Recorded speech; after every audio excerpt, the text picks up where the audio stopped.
Buenos días a todos. En nombre de la dirección del plantel Azcapotzalco y el sistema de laboratorios de desarrollo e innovación, agradecemos a profesores, alumnos y comunidad escolar su presencia. El día de hoy vamos a tener una conferencia acerca del muralismo y su centenario, con la que damos apertura a la Semana de las Ciencias y las Humanidades, segunda Feria del Libro Científico de Ciudad. Contamos con la presencia de la doctora Dagny Cruz Porcini del Instituto de Investigaciones Estéticas de la UNAM, para quien pido un aplauso, por favor.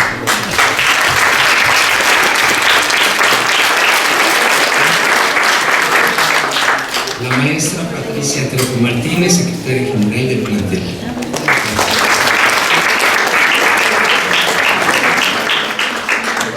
La maestra Marta Contreras Sánchez, secretaria técnica de CELAVI, responsable de todo esto.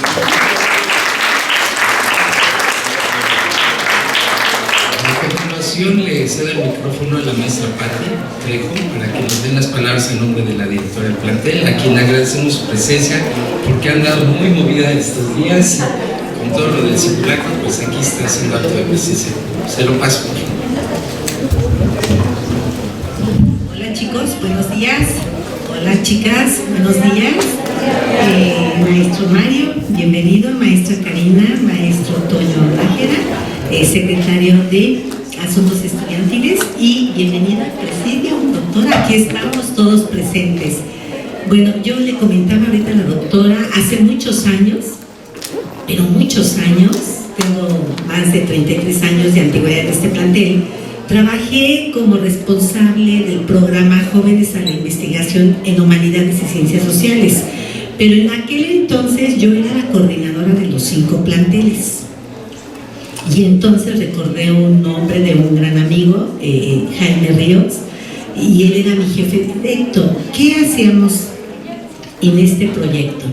Bueno, ustedes lo saben, para los que están inmersos en los procesos de investigación en el área de ciencias sociales, trabajábamos textos literarios, trabajábamos acercamientos de trabajos de investigación documental, exponíamos en algunas ocasiones el muralismo también, la literatura latinoamericana con diferentes enfoques, y teníamos que hacer todo un proceso de seguimiento de investigación científica social. Tenía que cubrir con el título del proyecto, los objetivos, la justificación, el capitulado, las conclusiones, las referencias o fuentes de información, y al final hacíamos un coloquio. Ese coloquio era intercambio con preparatorias de la UNAM y CCHs, y formábamos actividades muy bonitas porque yo recuerdo que había premios para las mejores exposiciones. Y afortunadamente nosotros, CCH Azcapotzalco, se llevó grandes premios de primero, segundo y tercer lugar. Estos trabajos eran asesorados por los profesores del área histórico-social y también del área de talleres de lenguaje y comunicación. Entonces yo los invito, este es un gran acercamiento con personas muy especializadas, muy preparadas, que nos comparten su conocimiento con la única finalidad de que ustedes sigan un proceso científico en el área de las ciencias sociales y puedan avanzar. He de comentarles que en aquel tiempo hubo alumnos que regresaron 5 o 7 años después, y fue grato escucharles que nos dijeron: maestra, con el trabajo que hicimos en taller 3 y 4, en el área de las ciencias sociales, sociología, ciencia política, administración pública, relaciones internacionales, derecho, toda esa área, esa gama, esa oportunidad de insertarse en diferentes ramificaciones de las ciencias sociales, con este trabajo que hicieron en el CCH, se titularon en la licenciatura. Solamente actualizaron, metieron un aparato crítico más riguroso y lograron los títulos. Y recuerdo que venían y me decían: maestra, yo hice, por ejemplo, las muertas de Juárez, desde la perspectiva sociológica, desde el punto de vista geográfico. Maestra, yo abordé la legalidad del aborto en el estado de Puebla. Y entonces problematizar significa avanzar, adquirir conocimiento, pero sobre todo investigar. Yo estuve al frente del programa de los 5 planteles en el periodo del maestro Ismael Herrera, director de este plantel en la década de los 90. Solamente estuve 5 años. Me encantó el programa, pero después vinieron otros intereses personales, la maestría, el doctorado, y abandoné esta situación del proceso de investigación. Les invito a que escuchen con atención, van a aprender mucho. Ahora entiendo por qué están los maestros de expresión gráfica y diseño ambiental. Y ahora entiendo por qué están aquí los alumnos de 5º y 6º semestre, porque el título es muy llamativo: el muralismo mexicano y su centenario. Doctora Dafne Cruz Porcini, Instituto de Investigaciones Estéticas de la UNAM. Doctora, bienvenida, y le agradezco infinitamente que comparta su conocimiento con nuestros profesores y con la comunidad estudiantil. Un fuerte aplauso para la doctora. Muchas gracias.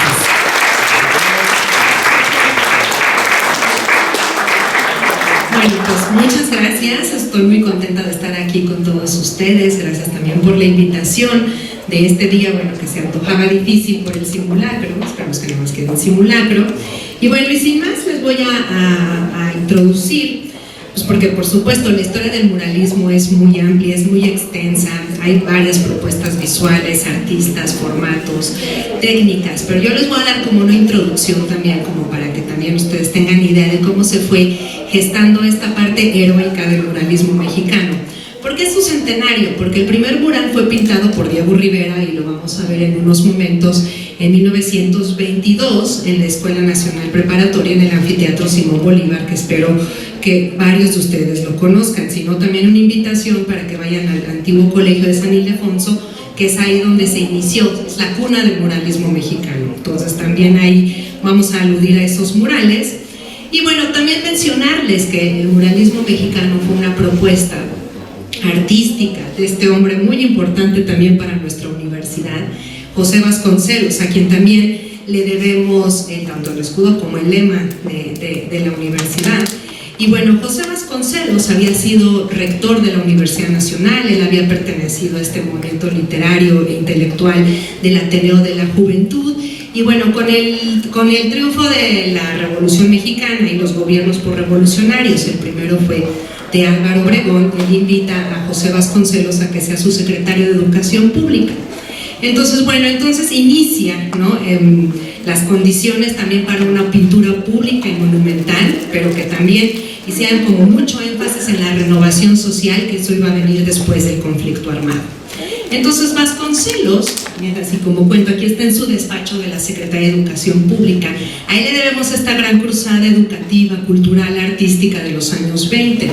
No nada más él empezó a comisionar los primeros murales, que eso es así algo muy importante, sino que también lo hizo a nivel de alfabetización, a nivel de teatro, de música, etcétera, etcétera. Entonces fue una gran cruzada que hizo Vasconcelos en todos los rincones del territorio nacional, y el muralismo fue una parte de esta cruzada cultural. Y es también muy importante decirles que bueno, Vasconcelos en aquel entonces estaba como muy permeado de las filosofías orientales, también como muchas veces lo criticaron por eso, y entonces decían, ¿cómo bueno alguien que está tan metido también en la filosofía de la India va a poder implementar, ¿no?, un régimen educativo a nivel nacional? Pues sí lo hizo porque se supo como rodear de la gente adecuada. Y bueno, también José Vasconcelos en esta cruzada pues se trataba como de redimir y educar al pueblo de México. Entonces bueno, eso es lo que hizo Vasconcelos en materia cultural. Él entró en 1921 y salió de 1924. Y entonces bueno, él empieza como a difundir, quería que los murales empezaran a difundir masivamente los logros y los logros, digamos, de lo que se quería hacer con el México de la posrevolución en aquel entonces. Ustedes recordarán sus clases de historia, pues el primer régimen posrevolucionario fue el de Álvaro Obregón. Entonces, bueno, así Vasconcelos, que aquí lo hemos caricaturizado como un Buda también por este interés en las filosofías orientales que él tenía. Entonces llamó a estos jóvenes artistas, muchos estaban en Europa, Diego Rivera estaba en Europa, David Alfaro Siqueiros estaba en Europa, para que vinieran a pintar murales a México. Y esto es muy interesante, pues no se ve muy bien ahí lo que se puede leer algunas cosas, pero bueno, muchos de los artistas empezaron a agrupar, ¿no? También mucho del muralismo mexicano es también un manifiesto que ellos lanzan hasta 1924, y los artistas, que eran muy jóvenes en aquel entonces, se agrupan en el Sindicato de Obreros Técnicos, Pintores y Escultores, SOPE, por sus siglas. Entonces es muy interesante porque también un manifiesto es una expresión de vanguardia, ¿no? También como cualquiera que manda un manifiesto, pues también se denota una actitud contestataria, revolucionaria, y es aquí cuando los artistas también van a demostrar su compromiso político, y eso es algo muy importante también para la historia y la gesta del muralismo mexicano. Entonces, bueno, los artistas en este manifiesto, entonces dicen, bueno, nosotros vamos a hacer pintura pública, pintura monumental, nosotros no vamos a hacer pintura de caballete porque eso se consideraba del gusto burgués, nosotros vamos a pintar los temas de la historia, de las tradiciones populares. Entonces, bueno, ellos sí manifiestan aquí en este escrito cuál iba a ser su postura hacia el arte mexicano de aquel entonces. Y bueno, muchos artistas, de aquí también se derivó el machete, ¿no? Que también es como un lenguaje político, artístico muy importante de la época, pero también si pensamos en otro antecedente más allá de este manifiesto, que se ve un poquito oscuro aquí, fue de los artistas que les comenté que estaban en Europa en aquel momento. Y David Alfaro Siqueiros, que también había sido como soldado y militante, como es de los artistas mucho más politizados, él lanzó un manifiesto. Les digo que el manifiesto es como una expresión de vanguardia por excelencia. Entonces él en este manifiesto de vida americana no nada más incluye o piensa a los artistas mexicanos, sino a todos los artistas de Latinoamérica. Entonces, bueno, en este manifiesto que lo lanza en una revista en Barcelona en 1921, que se llama Vida Americana, se llamó el manifiesto 3 llamamientos de orientación actual a pintores y escultores de la nueva generación americana. David Alfaro Siqueiros entonces alude a reencauzar un arte americano y bueno, buscar los elementos en común de las culturas, digamos, indígenas de los países de Latinoamérica, y eso iba a ser como una fuente temática para el muralismo mexicano. Entonces, bueno, aquí está un autorretrato también de David Alfaro Siqueiros, poco conocido. Y si también pensamos en otro antecedente del muralismo mexicano, es el famoso Gerardo de Murillo, el famoso artista Gerardo Murillo, también el Dr. Atl. Que el Dr. Atl, antes incluso de que llegara Vasconcelos a la Secretaría de Educación Pública, él se había empezado ya a concebir como la pintura mural, como una pintura también que fuera compartida por varios artistas, a reclamar los muros para los jóvenes artistas, para una nueva generación de artistas. Entonces, bueno, él sí marca un antecedente muy importante, pero lo más interesante del Dr. Atl es que él es un experimentador de técnicas. Y aquí vamos a ver que el muralismo también se empieza a fusionar con una historia de las técnicas, de la materialidad, de la química, ¿no? E incluso también ahora también los estudios de la pintura mural son estudios materiales de cómo está hecho un mural. Y ahorita les voy a hablar un poquito más de eso. Entonces, bueno, como los murales también se inspiran en el muralismo del Renacimiento, lo que el Dr. Atl hace también, y entonces empieza a experimentar con los Atl Colors, que son los que podemos ver aquí. Bueno, muchos dicen que a lo mejor la figura que está representada ahí, la figura femenina, es Nahui Olin, quien fue pareja del Dr. Atl y vivieron juntos en el convento de la Merced. Podría ser, pero no estamos seguros de eso. Pero aquí lo interesante de la pintura es ver esta combinación de pigmentos, de resina, de resina vegetal, cera, parafina, como para dar una apariencia crayolada, que esos son los Atl Colors. Entonces, bueno, primero Atl lo implementó en una pintura de caballete y después lo querría llevar a los murales. Lamentablemente, como todas estas experimentaciones técnicas muchas veces no pervivieron, y bueno, entonces y aquí como lo que se llama de los Atl Colors, y bueno, él lo trató de llevar a unos murales que lamentablemente están destruidos hoy en día. Y esa es otra cuestión que pasa con el muralismo. Muchos de estos murales, incluso por sus temas, por sus técnicas, no lograron sobrevivir. Entonces, ¿qué de nosotros como investigadores que tenemos que hacer esto? Pues buscar en las fuentes, buscar en periódicos, en archivos de cómo se habían hecho estos murales, que nada más tenemos una memoria, digamos, histórica a través de las fuentes, de fotografías de la época. Este mural fue destruido porque además de llevar estos colores, estos Atl Colors, estos pigmentos que hizo el artista, pues también Vasconcelos dijo, pues es que esto no está representando como el pueblo de México, esto no tiene nada que ver como con los logros de la revolución, etcétera, etcétera. Entonces por eso fueron destruidos, aunque aquí en realidad también está representando a las fuerzas de la naturaleza. Hizo también como otras figuras, como unas figuras gigantes que también estaban desnudas y fueron censuradas, que esa es también otra cuestión del muralismo, por el cual se destruye por los temas, y ahorita lo vamos a ver un poquito más adelante. Entonces los muralistas también, lo que Vasconcelos les pidió era el lema rapidez y superficie, es decir, cubrir lo más que se pudiera todos los muros, es decir, cómo se hacía un mural al fresco, que esa es como de la técnica con la que más recurrieron los artistas de la época. Se cubrió un muro de yeso, ¿no? Y varias capas de cal, y cuando estaba húmeda es cuando tenían que ponerse a pintar, porque es un trabajo que tiene que hacerse muy rápido para que también los pigmentos, en este caso también hagan de cuenta los pinceles, se pudieran adherir fácilmente al muro. Es decir, los artistas muchas veces tenían que borrar, o sea, si no les salía la figura. Esto es una cuestión de experimentación. Imagínense para jóvenes que nunca habían pintado un mural en su vida, enfrentarse con un muro y además de resolverlo a nivel técnico, decir qué temas vamos a hacer, pues bueno, y pintores súper jóvenes, de 25, 23 años. Entonces, bueno, muchas veces sí tenían que así como del ensayo y el error, ¿no? Hasta que quedara, secar y bueno, pintar rápidamente, lo cual ya muchos hacían como sus dibujos a escala, no podían como improvisar ahí. Entonces bueno, eso sí es una gran complejidad técnica, ya también no me lo dirá el profesor, y bueno, los pigmentos y el dibujo tienen que dar totalmente adheridos al muro. Pero bueno, si pensamos en los artistas mexicanos que estaban haciendo en Europa antes de que llegaran a México a pintar murales, pues bueno, muchos también, la mayoría de los artistas como más famosos, en este caso Rivera y Siqueiros, toda la formación que estaban recibiendo en Europa la pudieron implementar de alguna manera a los primeros murales. Bueno, Diego Rivera, por ejemplo, estaba pensando en figuras mucho más clásicas, que además decían, pues es que esto no tiene nada que ver como con lo que se quería hacer de pintura popular, pero es muy interesante también ver que esta formación académica pues sí determinó la realización de estos muros, ¿no? Y bueno, en esta obra, que además es como muy importante, porque además es como de grandes dimensiones, porque fue hecha en encáustica. En la encáustica, ahorita les cuento también, toma en cuenta como cera, entonces pues la cera también se puede llegar a secar fácilmente, pero entonces, bueno, aquí Diego Rivera está llevando la encáustica, que también, bueno, además de la cera de abeja, lleva copal, algunas resinas, aceite, para dar también como un efecto de color como muy fuerte.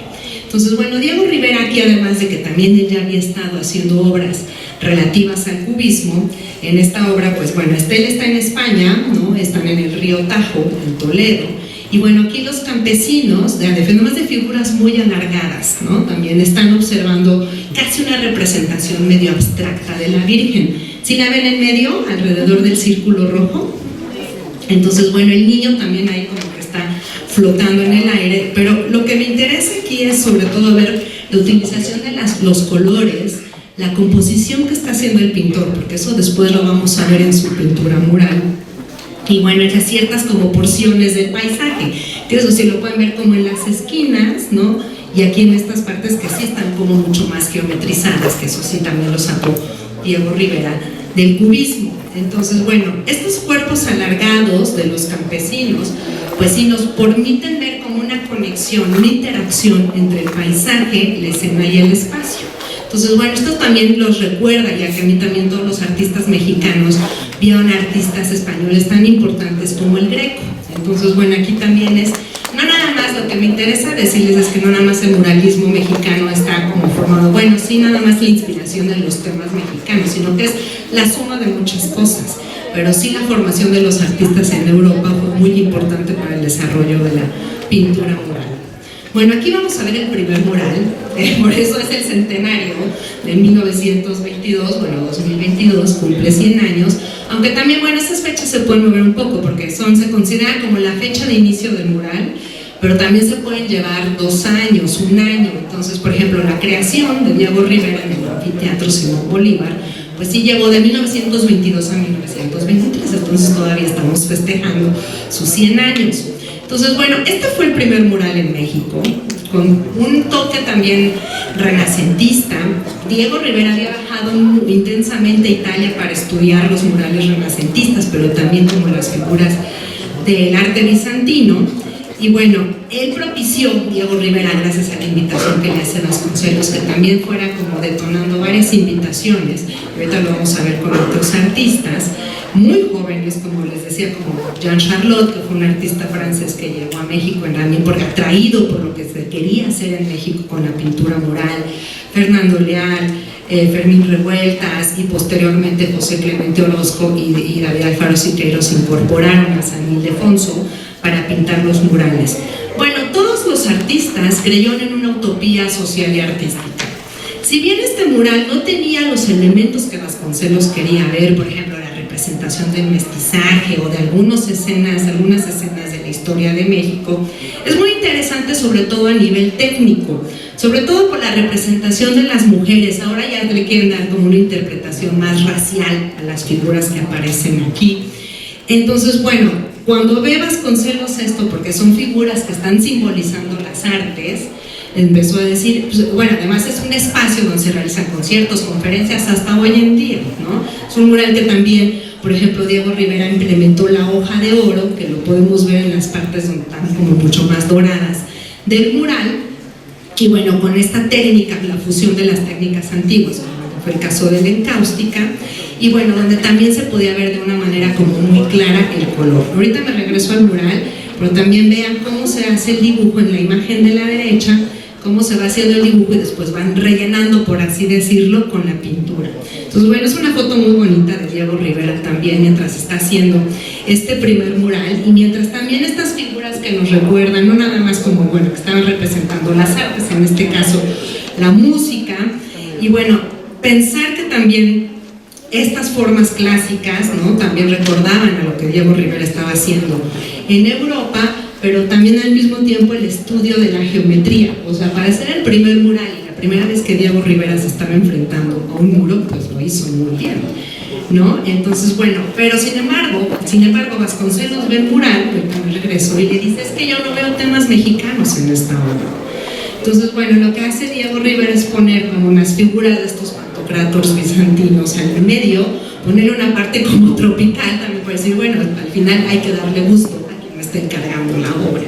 Entonces, por eso la parte central está puesta casi como una figura religiosa, pero con ciertos, digamos, elementos medio exóticos, ¿no?, y primitivos.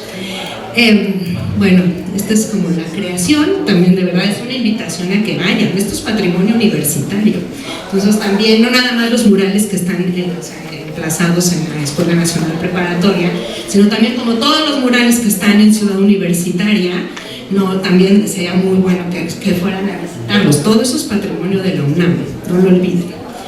Bueno, otros artistas como Roberto Montenegro, que esto está, si alguna vez han ido al Museo de las Constituciones, el Museo de las Constituciones que está ahí muy cerca de San Pedro y San Pablo, en la calle de Corremayor, pegado a San Ildefonso, casi. Entonces, bueno, ahí fue también como otro lugar donde también Vasconcelos comisionó murales. Entonces, en este caso fue Roberto Montenegro. El mural se las traje en imagen de blanco y negro, porque si ven además de esta árbol de la vida, que también recuerda mucho el arte popular, también esas son las fuentes del muralismo mexicano, ¿no? Inspirarse, les digo, como cuestiones populares. Entonces, bueno, en este árbol de la vida, pero también con figuras, digamos, alegóricas, figuras que están tratando de simbolizar algo. Y en este caso, Vasconcelos dijo que la figura del medio estaba desnuda, y entonces, bueno, primero hace que Montenegro, que era el pintor favorito de Vasconcelos, porque además él pinta en el despacho del secretario, que es el despacho que hasta ocupa el día de hoy del secretario de Educación Pública. Entonces, bueno, y lo que hace también los mosaicos que ponen en la parte de abajo, que son mosaicos que siempre también están inspirados digamos, en la Talavera poblana, ¿no? Pero bueno, lo que hacen después, visten al personaje y le ponen una armadura. Entonces, bueno, afortunadamente el mural no fue destruido porque el pintor era, digamos, el predilecto de José Vasconcelos. Pero es lo que le digo, que también muchas veces los murales son censurados y atacados, y ahorita lo vamos a ver con los murales de José Clemente Orozco. Bueno, este lo pueden ver, digamos, se ve igualito, tiene colores muy intensos, nada más que la figura así está, es de un, digamos, de un guerrero medieval, como si también lo vistieran, ¿no? Bueno, también en el colegio de San Ildefonso vamos a tener a Fermín Revueltas, que era hermano de Silvestre Revueltas y hermano de José Revueltas, el escritor. Entonces, toda esta dinastía también digamos, culturales del México revolucionario. Entonces, Fermín Revueltas fue un pintor que también había estado como muy de cerca siguiendo los movimientos artísticos como el estridentismo o el propio mural. Pero bueno, fíjense también como la estructura piramidal, ¿no? En forma de pirámide que hace el artista, como en un muro enorme. El muro es como de 5 metros. Este está en una de las entradas del colegio de San Ildefonso. Y bueno, entonces aquí sí corresponde como a la idea del mestizaje. Es decir, bueno, también la idea de la religión, que eso sí podían ser temas mucho más familiares para el pueblo mexicano. Y en este caso, pues sí, poner a la Virgen de Guadalupe en una representación más o menos conocida, ¿no? Entonces, bueno, eso es lo que hace Fermín Revueltas, también con la técnica de la encáustica, que ya les dije que es la que utiliza como ceras, ¿no? Y bueno, es muy impresionante también ver cómo aquí redondea las figuras, también ya poner figuras como mucho más morenas para hacer alusión justamente a este mestizaje, que fue una de las, digamos, premisas de Vasconcelos, también dentro de su discurso también escrito. Bueno, otro pintor que tenemos ahí es Fernando Leal, que Fernando Leal también había sido un pintor muy joven. Y bueno, lo que está haciendo aquí Fernando Leal es en la fiesta del Señor de Chalma, es que describe visualmente las fiestas religiosas, pero al mismo tiempo que conviven con las tradiciones prehispánicas, ¿no? Esto sí le gustó mucho al secretario, pues porque finalmente hay como una pervivencia de ciertas culturas, ¿no? Y bueno, la fusión de razas, que eso era lo que le interesaba también mucho a Vasconcelos y a sus sucesores, que también se viera en la pintura mural. La fusión de razas, pero al mismo tiempo lo que les comentaba, de este mestizaje, que también fue un tema fundamental, ¿no?, para las premisas del vasconcelismo, pero del muralismo en general. Entonces, bueno, eso es lo que podemos ver en este mural, que también se conservan muy bien los murales hasta hoy en día. Estos son murales, los murales de San Ildefonso están muy bien cuidados. Y aquí vamos a tener como esta representación de un episodio histórico que fue, como en este caso, en la conquista de México, con un pintor que se llamaba Jean Charlot, que vino de Francia. Entonces él vino traído porque el abuelo era mexicano, pero dijo, yo también quiero pintar murales. Entonces va buscando la comisión, pero fíjense muy bien también, no nada más la intensidad de los colores que está haciendo, en que es todo el dinamismo también pictórico, que lo tomaron también de la pintura del Renacimiento, en este caso de este artista italiano Paolo Uccello. Vean también como las diagonales, ¿no? También como la misma, digamos, potencia dentro de la imagen. Eso es lo que muchos de los artistas también no tenían, digamos, la materia de pintura mural, pues eran autodidactas en ese sentido. Entonces también es muy interesante pensar como las comunidades de artistas en aquel entonces, donde podían dialogar, pasarse consejos, ¿no? O sea, eso es lo que también describe Jean Charlot, que después él escribió un libro que se llamó La historia del muralismo, del renacimiento artístico mexicano, y él sí describe muy bien la manera en que todos los artistas de esta época se vincularon en aquel entonces. Eso es como muy bonito, pensarlos como una comunidad artística, pues bueno, y que después ya cada quien tomó caminos distintos. Bueno, el último en llegar a San Ildefonso, y de hecho le dio como un espacio mucho más pequeño, como lo pueden ver bien, es David Alfaro Siqueiros. David Alfaro Siqueiros llegó como al último, y es muy interesante ver, porque cuando he llevado a visitas aquí dicen, esto no es de Siqueiros, o sea, eso no es de Siqueiros si lo pensamos del Siqueiros de Ciudad Universitaria, que pintó a principios de los años 50, ¿no? Pues sí, es el mismo artista. Entonces también es muy interesante ver como la evolución de un solo pintor a través de diferentes murales. Bueno, y de Siqueiros, que hizo muchísimos murales que están aquí en la Ciudad de México, pues es muy interesante ver que no podía como resolver a nivel compositivo el espacio.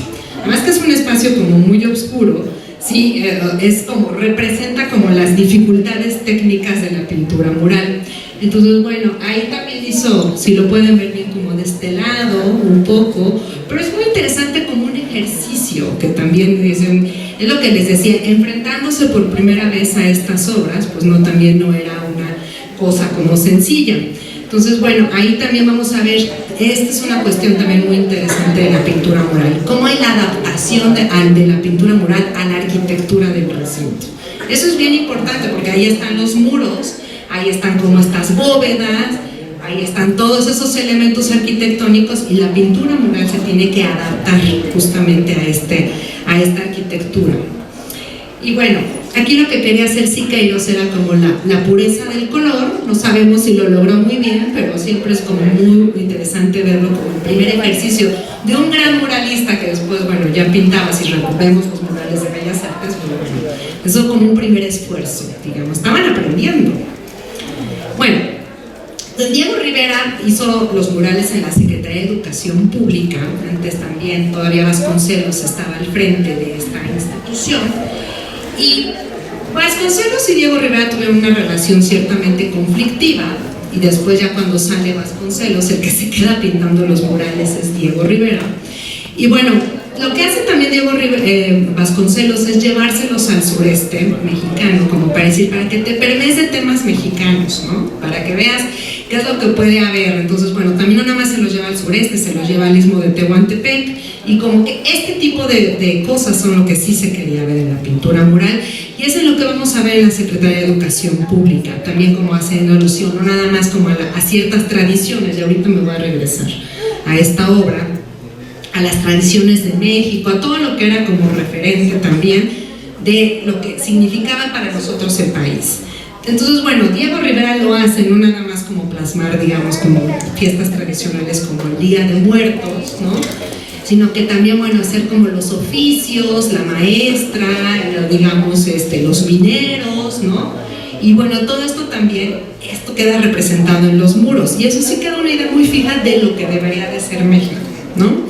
Eso también lo es muy interesante la pintura mural. También recuerden que antes, pues por supuesto, no había televisión, ¿no? Había como circulación de algunas revistas, de periódicos. Entonces, ¿qué es lo que según el imaginario de estos intelectuales, de este secretario de Vasconcelos, qué es lo que tenía que verse? Los murales.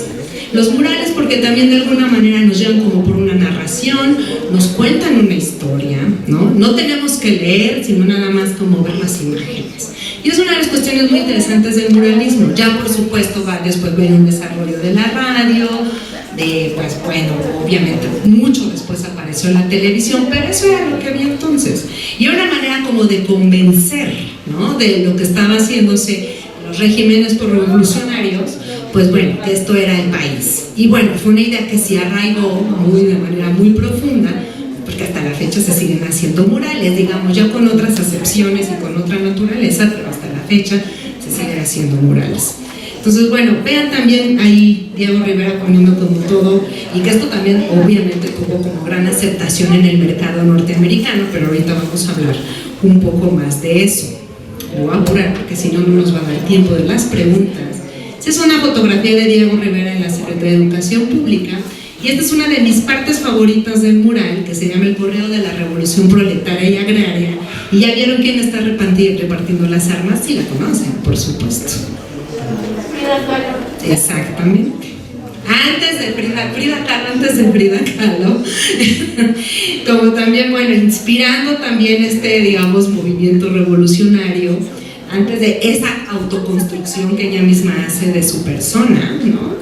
Y bueno, aquí también siendo partícipe, digamos, también de esta utopía social de la que Diego Rivera fue como uno de los, también estaban como muy permeados de la doctrina pues, socialista. Entonces, bueno, el mural de los paneles que hacen referencia a los corridos de la Revolución Proletaria y Agraria, si se fijan en ese listón de arriba, nos va como contando una historia.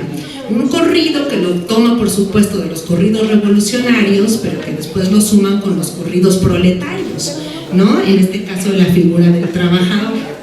Pero vean también lo interesante de aquí, este es Carrillo Puerto, ya vieron con la tehuana y con esta cornucopia, que significa la abundancia del país, de ciertas regiones del país, repartiendo el pan. Pero eso también tiene que ver mucho con las escenas religiosas. Entonces es de ahí que les digo que el muralismo sí sintetiza mucho de estas cuestiones. Y por allá, por supuesto, ya la utopía, ¿no? La foto es de Tina Modotti, por eso se las traje en blanco y negro. Fíjense muy bien, pues los niños como leyendo, ¿no? El tractor, el avión, como ya también símbolos de la modernidad en México. Entonces recuerden que estamos saliendo de la Revolución Mexicana. Entonces todo este discurso visual era muy importante para reforzar lo que debía ser el país, ¿no? Bueno, aquí hay otras dos fotos. Y después lo que hace Diego Rivera, también para que vean esta adaptación a la arquitectura que les comentaba. Y bueno, ahí está, no se ve muy bien, pero sentado en un elefante blanco está José Vasconcelos. Entonces, bueno, ahí Diego Rivera ya después manifiesta ahí de manera visual este rompimiento con el secretario, haciendo una caricaturización de su persona. Entonces, bueno, de esta manera, así lo pone, ¿no? Bueno, estas son algunas de las ilustraciones del Machete, porque también además de las fuentes del muralismo, tenemos todas estas publicaciones que sí ya estaban como muy metidas en el discurso de la época. Diego Rivera tuvo la oportunidad de ir a la Unión Soviética en Los Ángeles en 1928. Entonces, por supuesto, él ve como todo esto de el poder del obrero, del trabajador, y todo eso lo va incorporando también de manera paulatina a su producción mural de los siguientes años. Pero bueno, es muy importante también ver cómo van haciendo las acuarelas, estos estudios, bueno, también como las banderas rojas, lo que significa la lucha, ¿no? El compromiso político, social, etcétera, etcétera. Y bueno, esto las hace Diego Rivera en Moscú. Y dentro de la Secretaría de Educación Pública hay otros murales que les decía que no sobrevivieron, pero tenemos estos que son mis favoritos, porque estos no pudieron como sobrevivir. Esto nos hizo un artista que se llama Carlos Mérida, que después hizo murales abstractos, y esto se llama La Caperucita Roja. Pero fíjense también qué manera tan inteligente también de poner, o sea, es un muralismo para los niños, ¿no? O para los jóvenes. Entonces, qué mejor manera de poner con un cuento tan conocido como de La Caperucita Roja, escribiendo ahí también las partes del cuento. Pero mi foto favorita es la de arriba, porque están en la biblioteca infantil, y vean también el lugar que ocupan los murales dentro de este espacio, ¿no?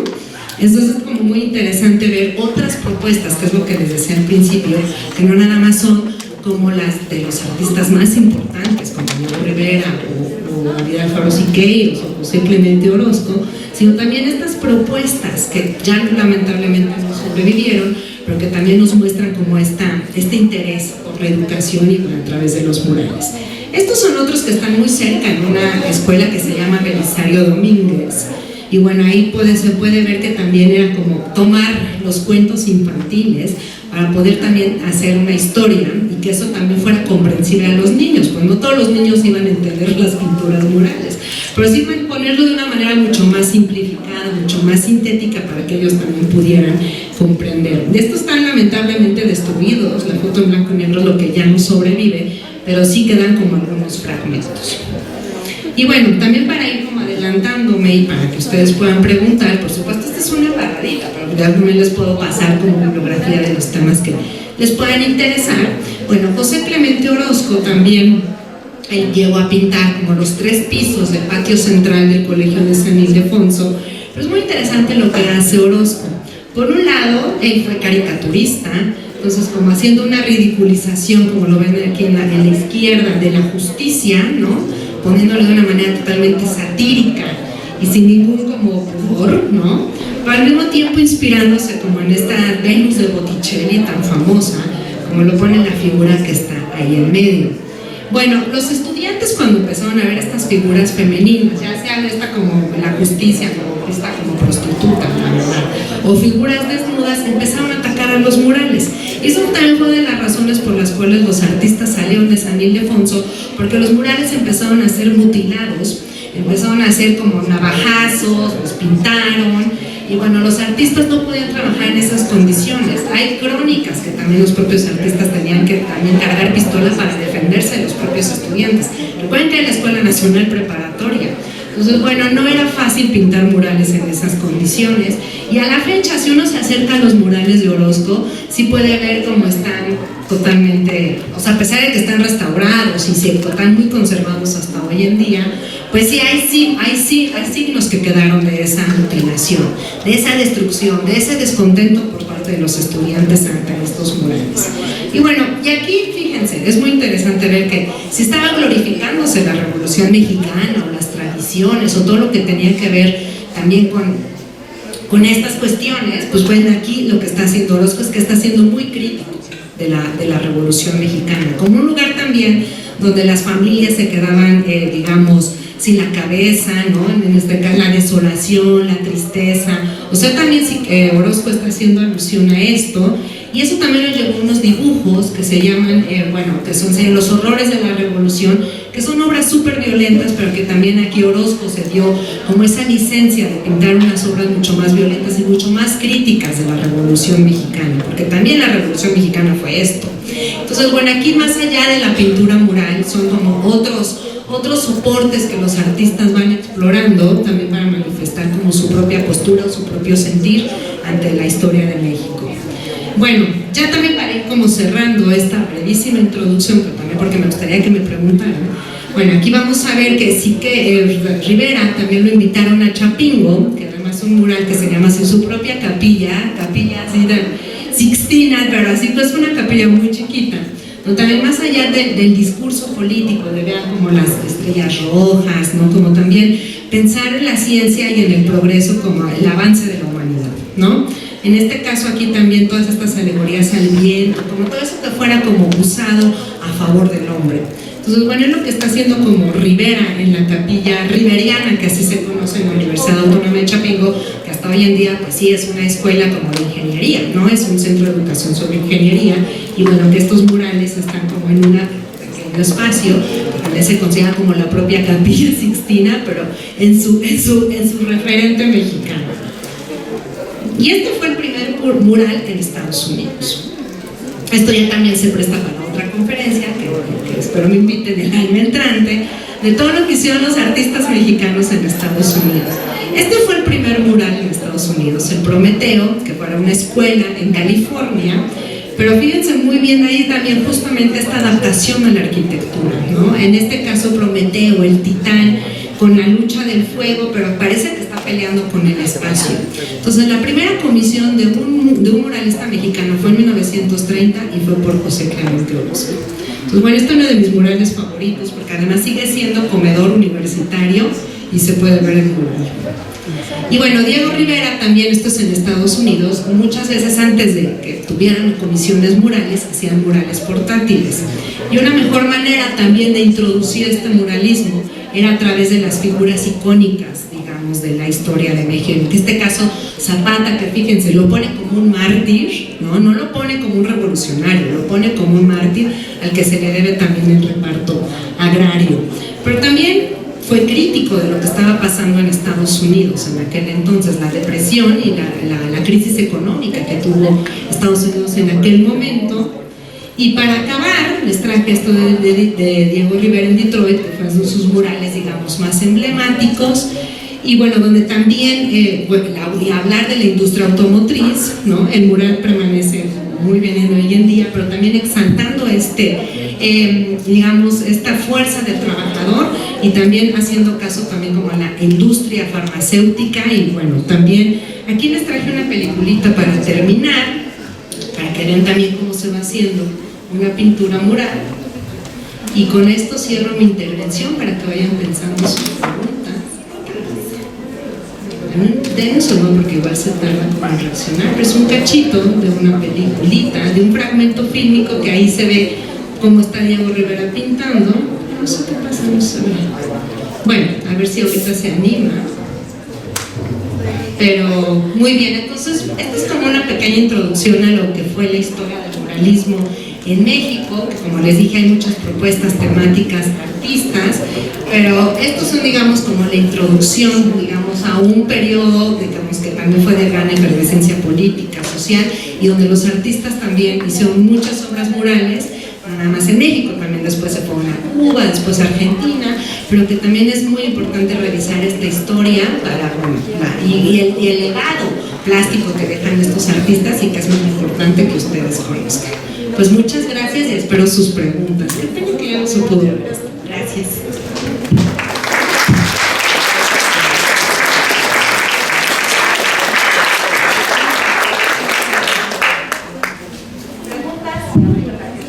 ¿Libros también? Sí. O sea que el moralismo se sigue dando hoy en día.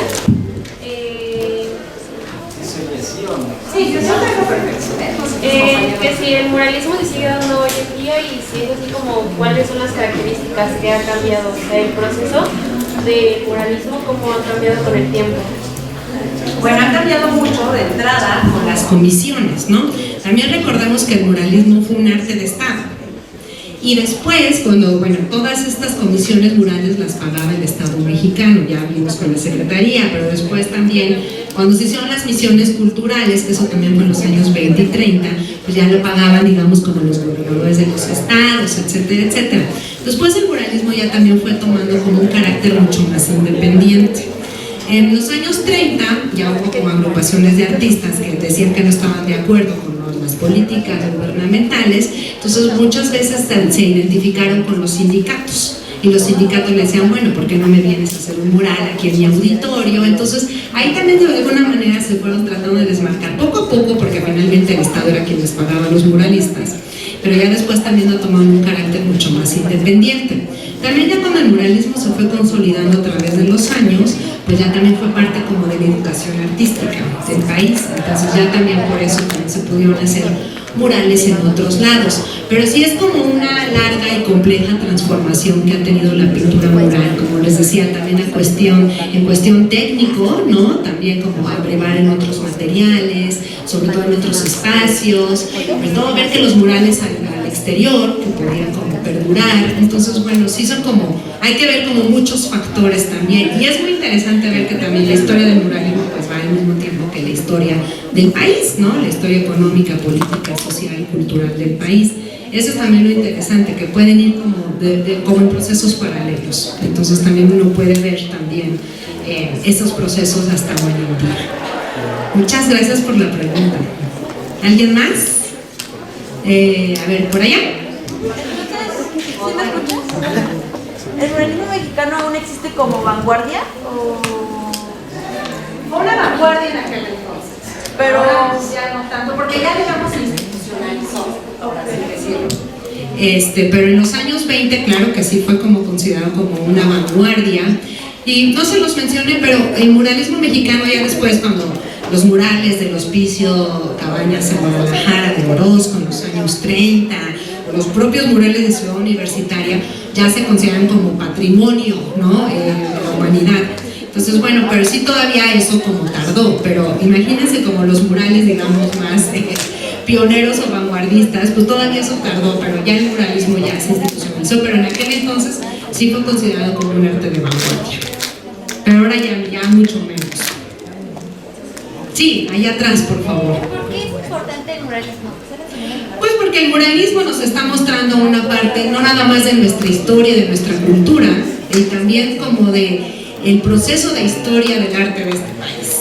Entonces, por eso es importante que ustedes lo conozcan, que ustedes lo vean, porque además que nos está contando cómo fueron, digamos, los procesos de este país, digamos, a nivel artístico, también nos está contando mucho de lo que estaba pasando en aquella época, ¿no? Y por eso es importante el muralismo. ¿Sí? Ay, ya no sé por dónde preguntar. A ver, ¿por dónde, Javier? A ver, así vamos, como para allá. Ajá.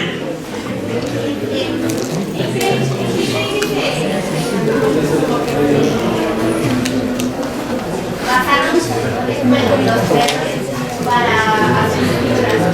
No decía necesito un porque era más la relación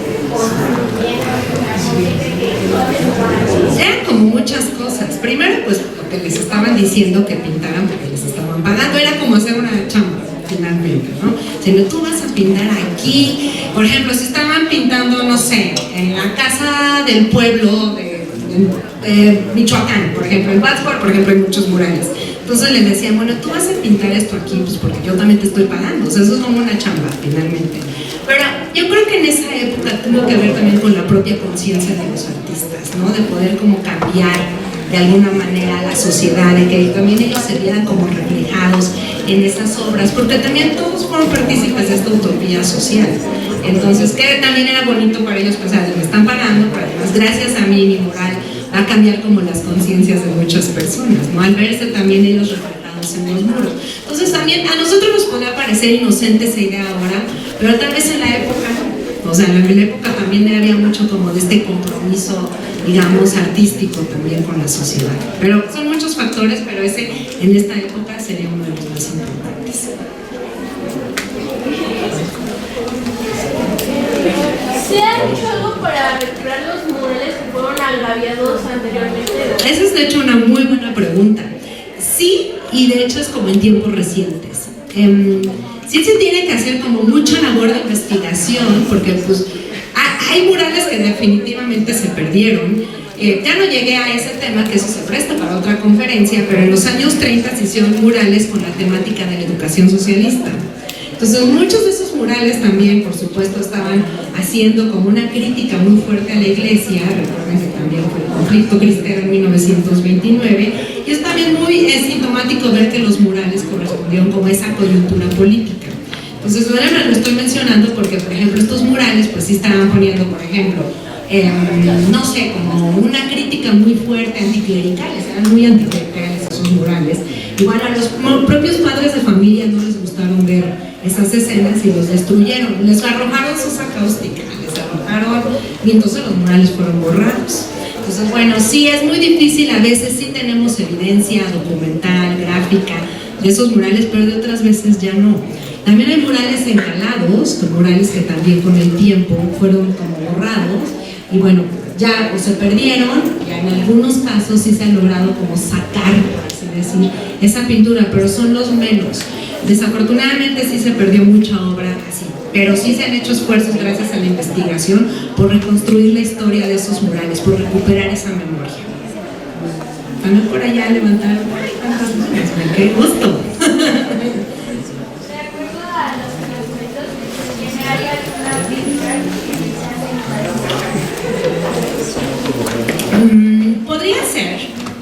Podría ser, pero digamos, el muralismo sí se considera un arte canónico y que realmente como que se consolidó, digamos, es como del arte más aceptado, a diferencia de muchas expresiones artísticas, sí es como de las manifestaciones mucho más aceptadas, la verdad, sí. Sí, perdón. Yo un poco, pues en el sentido que yo creo que pues estos chicos en formación en el bachillerato, yo sí considero que requieren un apoyo también en el sentido estético, pues en cuanto al concepto de mural, ¿no? Porque no es, ahora sí que un mural no es cualquier cosa puesta en un muro. Y digo, en el CCH lo vivimos que de repente nos invaden espacios y nos venden la idea de que están haciendo murales, y sí quisiera que nos apoyaran ampliando esta parte en el sentido. Bueno, responder rapidísimamente la pregunta, pues por supuesto, el mural, pues en un muro, ¿no? Un muro y también con una conciencia, una idea de lo que se va a pintar. Lo ideal sería que también como que se pudiera ver de una manera como colectiva cuál es el tema que se va a pintar, ¿no? Y luego también qué manos van a ser las que van a pintar esas obras, ¿no? Por aquí el profesor lo dirá con mucho más claramente, pero sí, generalmente es como corresponde a una comisión, a una idea, lo ideal sería que se resolviera de manera colectiva. Muchas veces no se puede así, pero bueno, también eso, el tema tiene que ver mucho, el tema es lo que determina todo y por supuesto la técnica, pero bueno, exactamente, si no es que llegas y ya, bueno, voy a ver qué se me ocurre explicar, no, sí tiene que ser como debe haber un eje rector que pueda ponerse ahí, y si es discutido de manera colectiva, que era como lo que hacían los muralistas, sería lo ideal. Por allá el compañero de amarillo. ¿El muralismo se consideraría un patrimonio cultural? Sí, claro, por supuesto. Ahora les digo, es como se considera en el arte mexicano, es como el patrimonio, digamos, artístico de México hacia la humanidad. O sea, así de plano. Pero sí, por supuesto que se considera un patrimonio. Sí. A ver, por ahí, ¿qué más preguntas? A ver ustedes, por favor. Bueno, sí, primero tú y luego las compañeras de atrás. ¿Aún se consideran algunos murales como mal vistos ante la sociedad? Ya no tanto. Eso de la censura y destrucción de los murales fue mucho más, digamos, como una época de muchas tensiones políticas, pero ahorita ya no tanto. Sobre todo porque finalmente todos los espacios se ocuparon, ¿no? También, digamos, los espacios del Estado fueron como ocupados, entonces, pero ya no tanto, ya no hay como esa censura, a menos ahora lo que hace censura es, por ejemplo, lo que pasa con los murales de Ciudad Universitaria que luego llegan y repintan los que están ahí, no sé si que donde están las fechas, ¿no?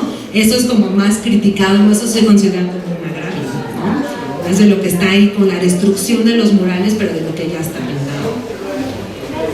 Sí, a ver, las compañeras de atrás y luego tú, por favor. Sí. De acuerdo a los murales de Diego Rivera, ¿usted cómo cree que él veía a México? Por lo que pues planteaba y mostraba en sus murales. Es como muy contradictorio, porque finalmente, gracias a Diego Rivera, sí tenemos que hacer una historia del país. Por ejemplo, si ustedes van a los murales de Palacio Nacional, está de ahí como ya puesta, como legitimada la historia de nuestro país, ¿no? Entonces es como si estuviéramos leyendo un libro de historia, ¿no? O siguiendo una lección de historia a través de los murales. Por supuesto, Diego Rivera sabía lo que estaba haciendo, pero también eso no permitió como otras interpretaciones u otras visiones de la historia. Entonces, por eso el muralismo tiene esta eficacia y este éxito, porque lo que se queda en los murales, bueno, yo no sé si a ustedes les tocó, pero finalmente también todos esos murales, esos fragmentos aparecen en nuestros libros de texto de la primaria, ¿no? Entonces, bueno, es como la manera digamos, de darnos esa educación visual, pero bueno, que son como imágenes que ya tenemos como fijos desde que estábamos chiquitos, ¿no? Entonces, digamos que ese es como uno de los éxitos del muralismo, que son imágenes que están muy arraigadas en el imaginario pues, de todos nosotros desde pequeños. Sí, bueno, el compañero de chamarra roja, por favor, y después...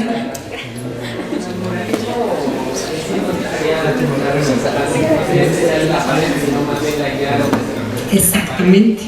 Entonces, en los proyectos que se hacen murales, ya no tendrías para hacer un lugar importante como de una catedral o algo así. Sí, por supuesto. Pero tendría el mismo valor si se hace, por ejemplo, en una comunidad aislada. Yo creo que sí, por supuesto. Siempre un mural tiene algo que decir, ¿no? Siempre un mural te va a tener algo que decir. Entonces, si un artista, eso pasó mucho también en la década de los años 20 y los 30, que los llevaban así como a las escuelas rurales a pintar. También muchas de esas es como un muralismo que falta todavía por revisar y por estudiar. Pues el muralismo, digamos que se llevó a hacer como en las escuelas, en esa época, muchos al exterior, al aire libre, pero por supuesto que sí. Y también como en las iglesias, y bueno, hay como también murales en Monterrey, en la Catedral de Monterrey. O sea, es como un muralismo que sigue siendo como probando, digamos, esa eficacia. Pero sí, por supuesto.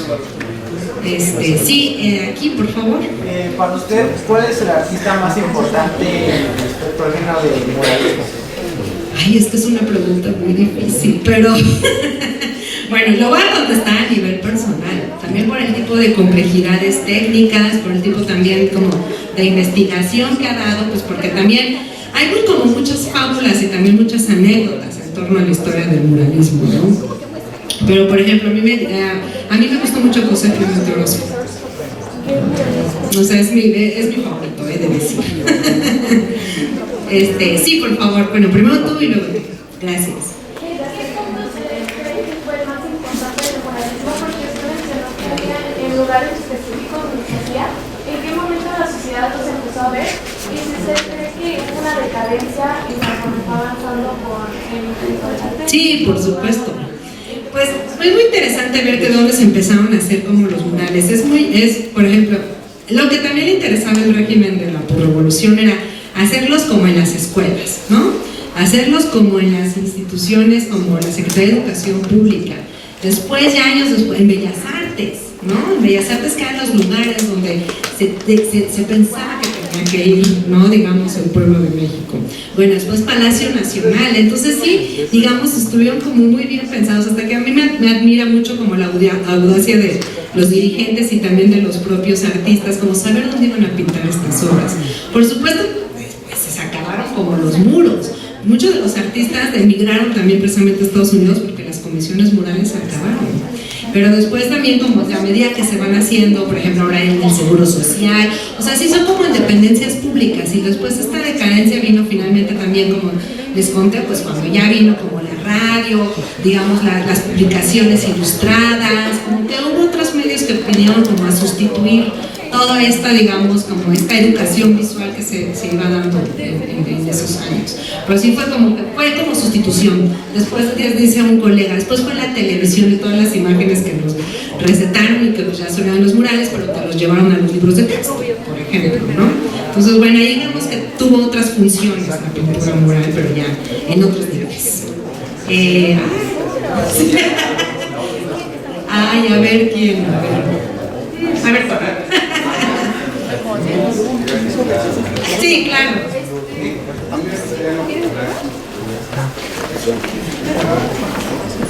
Las características que tenemos ahora vemos como murales, como forma las características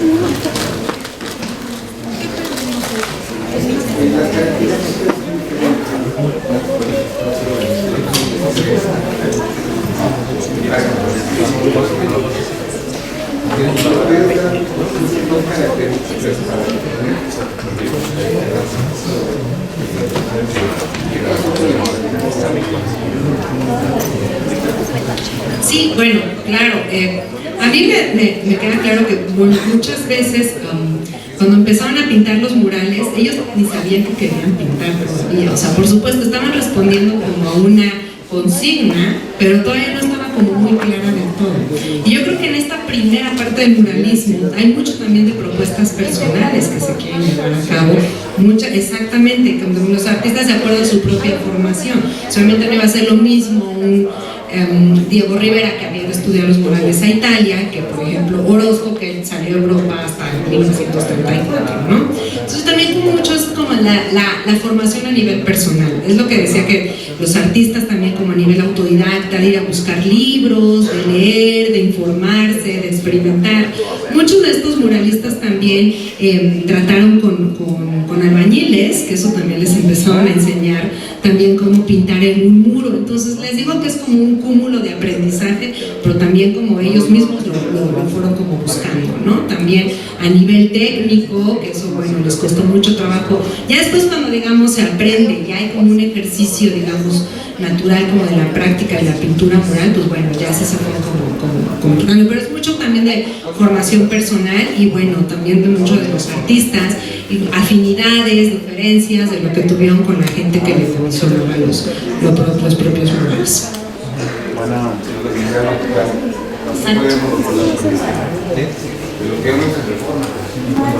Bueno, pues después que son como diferentes propuestas, pero siempre son como valiosas también, como ver lo nuevo que se está haciendo o lo que se considera que ahora puede ser la pintura mural ahora, ¿no? Por ahí tú levantaste la mano de hace rato, perdón. Yo solo quería comentar que me parece increíble cómo los artistas representan como lo que pasa, por ejemplo, en México en sus pinturas, ¿no?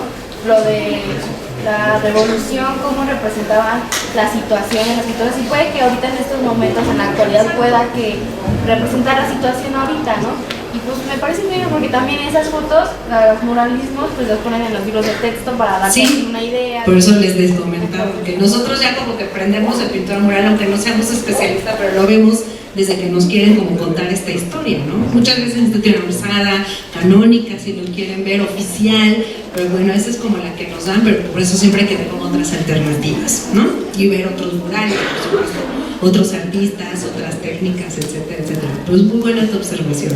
Muchas gracias.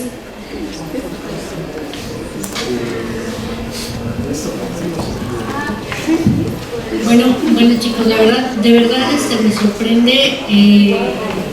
Yo le agradezco mucho a la doctora Dafne, la verdad, Me dio mucho gusto y como yo se lo dije cuando ella llegó, bienvenida, esta es su casa, es la segunda vez que nos acompaña. La verdad me da mucho gusto porque de verdad cada uno de nuestros alumnos tiene esa parte de toques artísticos, ¿no?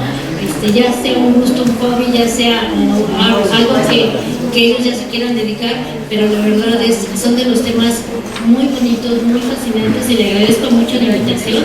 Y de hecho, justamente a nombre de nuestra directora, la maestra Marta Patricia López Amuño, le hago entrega justamente de su constancia.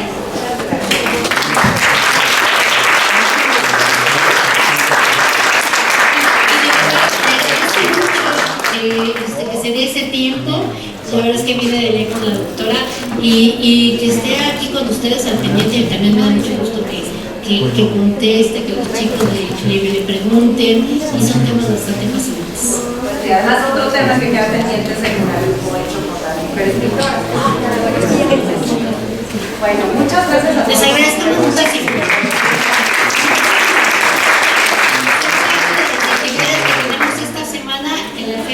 Del libro de las ciencias y humanidades aquí en Silencio. Pues muchísimas gracias. También allá en la explanada tenemos algunos talleres que ya hay muchos chicos que aquí están asistiendo y bueno, mañana los esperamos con esta siguiente conferencia. Muchas gracias. Agradecemos también la presencia de la maestra Karina Ruiz, el profesor Mario Fernández de Merino y sus alumnos que estuvieron por aquí con nosotros. Muchas gracias a todos.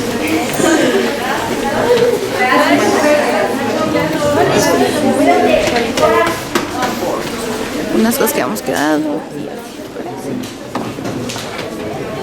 No me contestó ahorita, ¿no? Sí,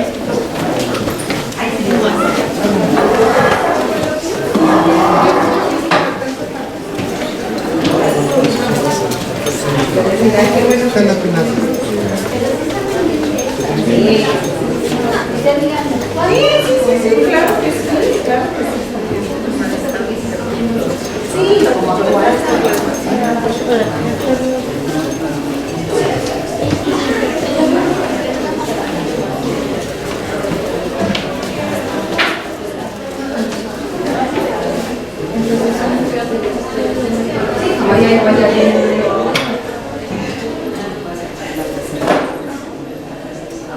pero no, no es qué bueno. Sí, ¿verdad? Sí, me dio mucho. Y más. Y pese al día de estímulo disimulado. Sí, pero hasta eso, y me gustó porque ponían atención. Sí pusieron mucha atención, la verdad. Sí. Y sí los vi como atentos, y sí vieron como las semanas. La peliculita, bueno, a veces cosas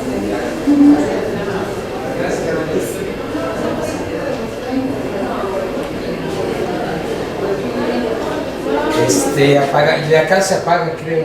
Sí, ahorita ya la pagamos. Sí. Y además que está sacando su... Sí, ya lo saqué, Javier, ya Sí, está gracias. fuera y ya puedo aquí. Sí.